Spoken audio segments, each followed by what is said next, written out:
కష్టాల్లో చెయ్యి వదిలిన వాడిని, కష్టాల్లో చెయ్యి అందించిన వాడిని, జీవితంలో ఈ ఇద్దరిని ఎప్పుడు కూడా మరవకూడదు.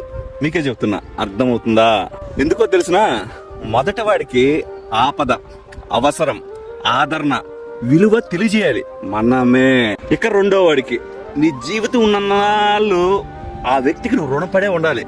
ఎందుకంటే నువ్వు ఆపదలో ఉన్నప్పుడు నీ చెయ్యి అందించాడు, నువ్వు ముందుకెళ్ళడానికి నిన్ను ప్రోత్సహించాడు. కాబట్టి ఆ వ్యక్తికి మనం ఎప్పుడు కూడా రుణపడే ఉండాలి.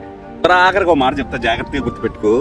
నువ్వు మెట్లు ఎక్కుతున్నప్పుడు ఏ మొదటి మెట్టు అయితే నువ్వు ఎక్కి అడుగేసి పైకి ఎక్కావో ఆ మెట్టును నువ్వు గుర్తుపెట్టుకోవాలి.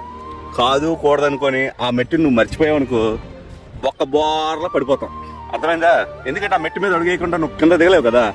ప్రతి మెట్టు మనకు విలువైనది. అందువల్లే మనకు సహాయం చేసిన ప్రతి ఒక్కరిని కూడా మనం గుర్తుంచుకోవాలి. అర్థమైతే లైక్ చేసుకో. బాయ్, ఉంటా మరి.